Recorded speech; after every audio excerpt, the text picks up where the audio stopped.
Hello, welcome to this update for North America and the tropics around the Atlantic. So let's see what's happening. There's tropical storm Erin in the Central Atlantic still. There's this non-tropical area in the North Atlantic, just a very low chance, about 10%, because it's by the Gulf Stream and that might help it a little bit, but the chances will diminish soon.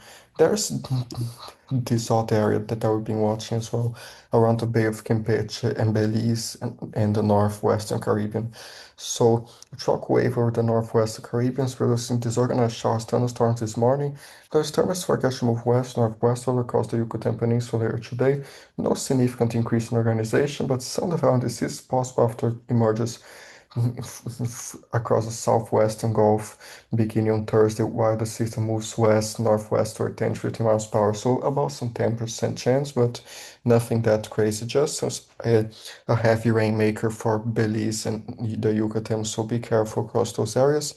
But our main player here is Tropical Storm Erin, the Central Atlantic. So for now, the track keeps going west northwest, but in recent days it has been trying to come more further south. Like there has been this trend a little bit more further south. The cone of yesterday morning kind of touched Puerto Rico too, but today it's a little bit further north of the islands. It's still forecast to become a major hurricane by the time it's north of the Greater Antilles, and still a tropical storm, maybe a hurricane by Friday. We'll see.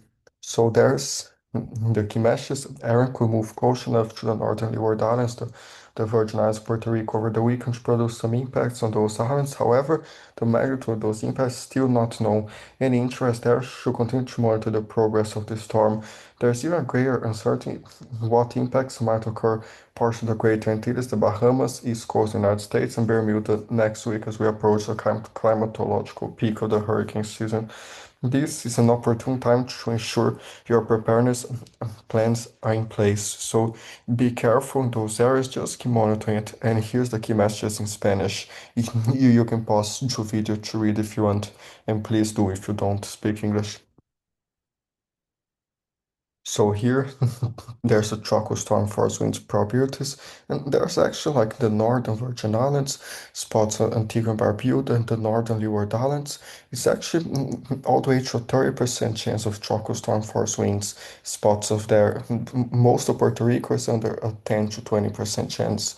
So if I were you, I would watch this close in those areas for some swells, very big waves and gusty winds, and even some heavy rain from the outer bands. So be aware the hurricane force winds probability is even to a 5% in those areas. I know that's not high, but it's something to watch. So be aware those areas.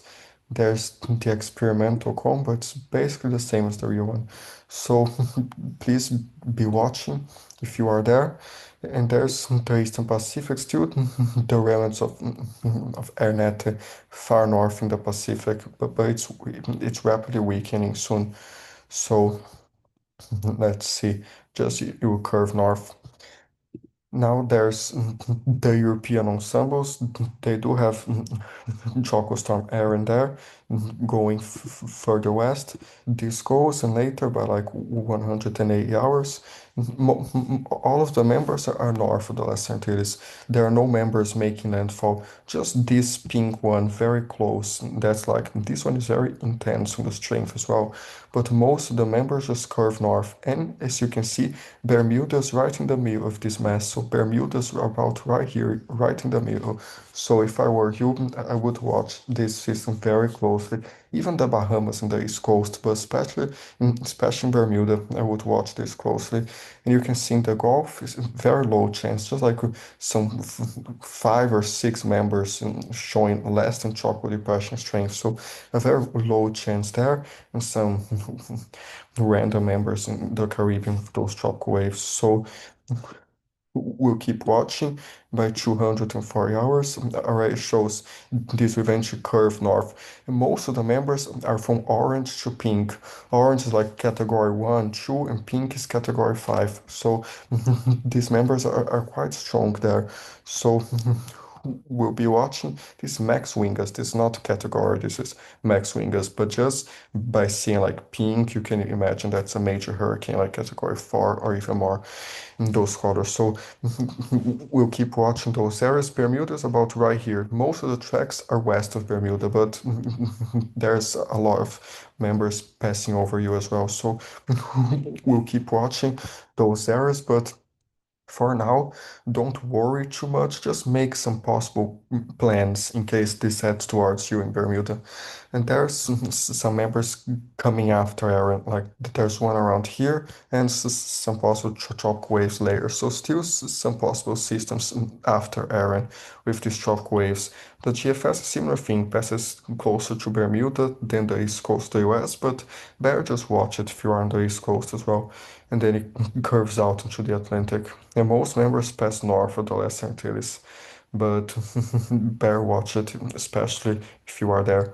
So be aware those areas. There's the tropical storm probably to the European. There's air in there, of course, and it passes quite close to the islands. So better watch. This goes and like maybe towards Bermuda and then curves away. By the 25th, still shows some slight probabilities the Central Atlantic. So there's the tropical depression probabilities, of course, 100% with Erin, and shows even to a 50% in the southwestern Gulf. So better watch. Erin goes there. And that shows some like 30 to 40% probabilities already in the eastern Atlantic. There, even to 50% around the 21st. So this goes and still shows some probabilities to watch later in the Central Atlantic. So be aware. And there's actually this area in the East Coast now. I don't expect anything there, but that the European does have some probabilities to watch.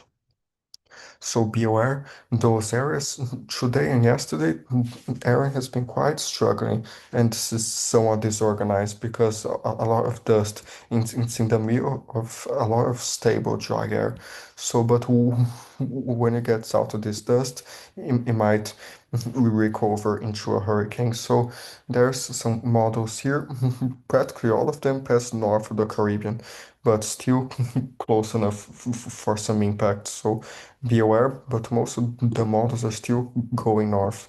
There's the intensity guidance, it's a tropical storm now. Just one model downgraded, but all the other ones eventually get to category 1. Most models go to category 2 as well, and some to category 3. So the intensity guidance is still showing a major hurricane, but not as aggressive as it was showing a few days ago. So we'll be watching this closely and let's see here. So this is the GFS. It shows like there's an air in there. This goes, it passes north of the Caribbean as a hurricane, it curves out, and then the GFS takes it right towards Bermuda around the 20th. This goes near Newfoundland and then goes into the North Atlantic. So this might pass fairly close to Atlantic Canada. Better watch it if you're there. The Europeans more realistic. It keeps it quite weak, and until it starts strengthening on Saturday, when it gets away from the dust, it goes, and like later gets into a major hurricane by the 19th. And then it does pass west of Bermuda, very strong, and then passes to the east of Newfoundland, into the North Atlantic. And later it does have a disturbance or two to watch later as well. So we will keep watching. The Canadian model has air in there as well. It passes north of the Lesser Antilles, but some rain bands might affect you. And then it does pass over Bermuda, the Canadian model, and near Atlantic Canada, but just near. It passes way further east. And later it does have another disturbance to watch too. So be aware, those areas will keep watching. And while it's over Africa, the Canadian area has this shock wave very strong there.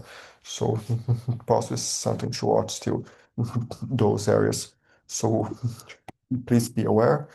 And here shows like There's the rainfall until the 18th. The European does show spots in the Caribbean, those showers and storms. Central America, especially further south you go, spots in Honduras, Belize, into Guatemala, Mexico, especially shows like Belize into the Yucatan. It doesn't show so much in miniatures, but does show these waves, some stronger storms there now, so be careful.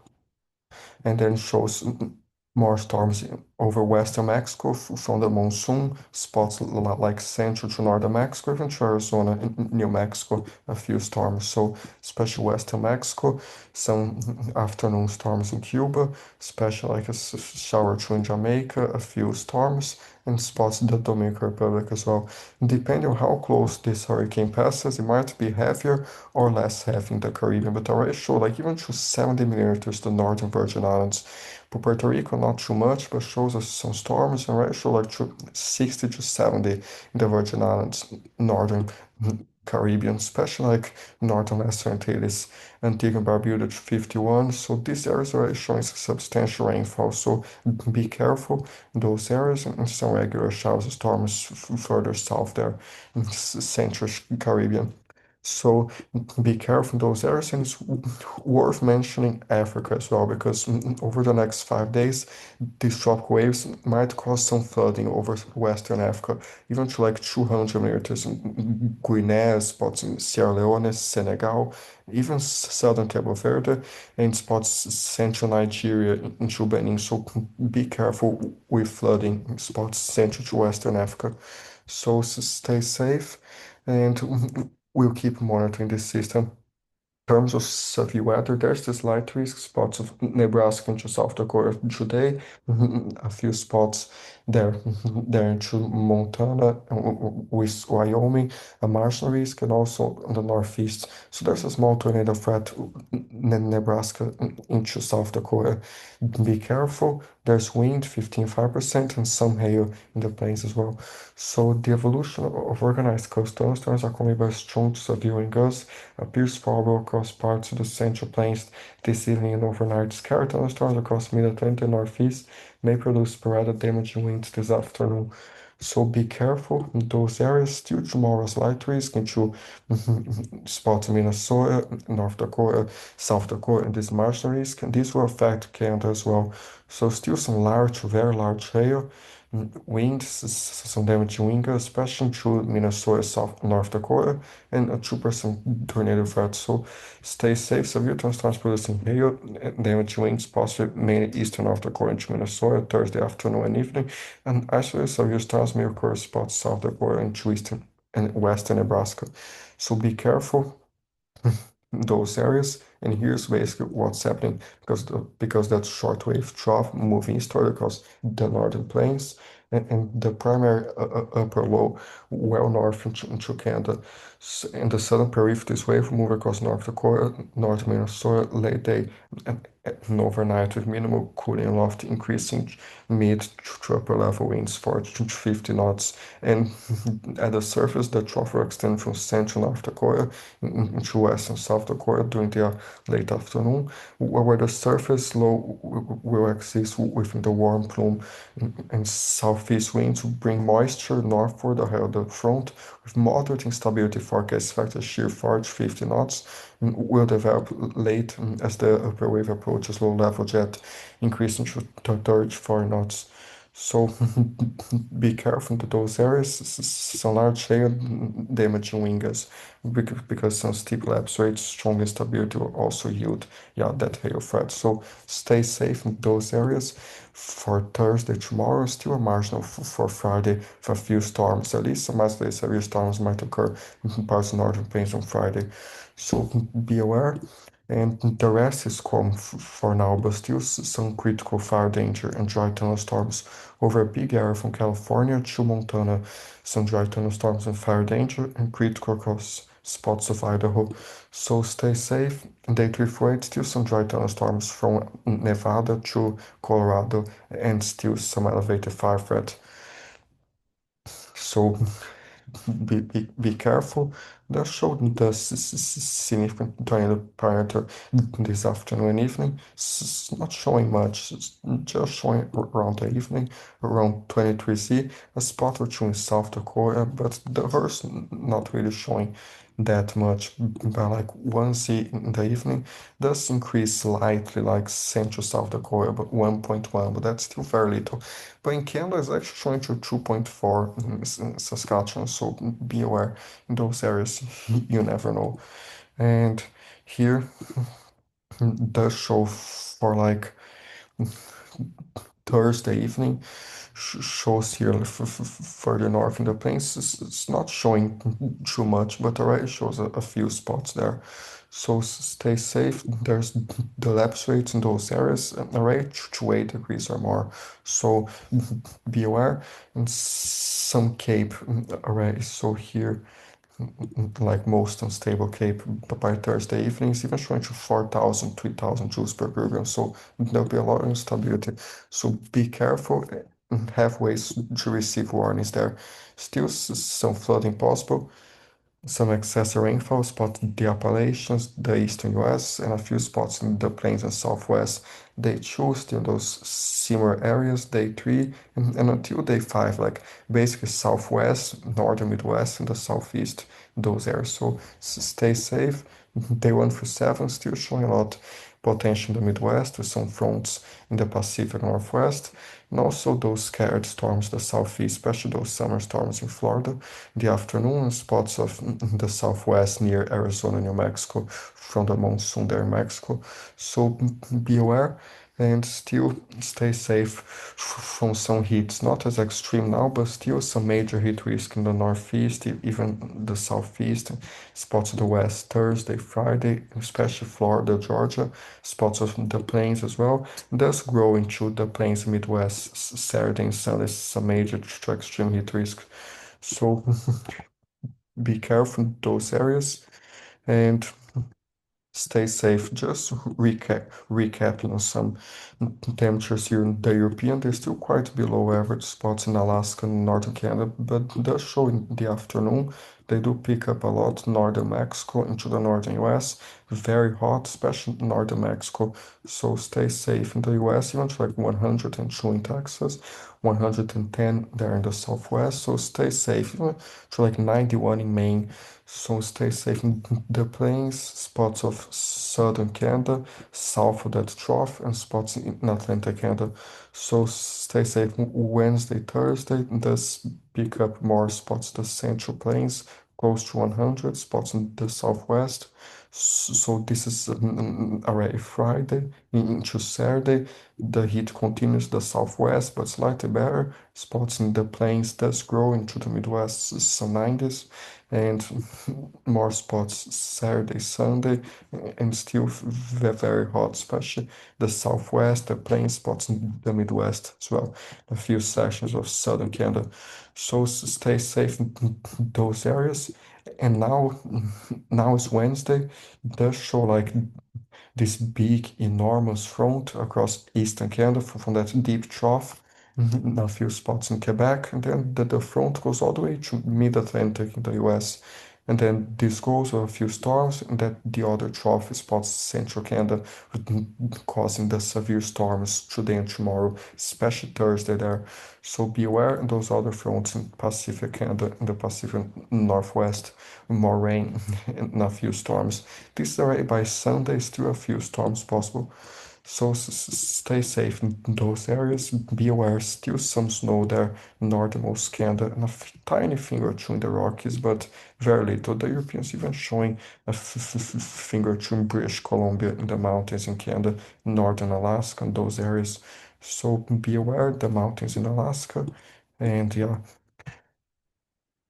so stay safe. Some winds are stronger today in Quebec, northern Ontario, because of that low pressure system. Be careful, some strong gusts developing central Canada Thursday through Friday, as well as the other trough.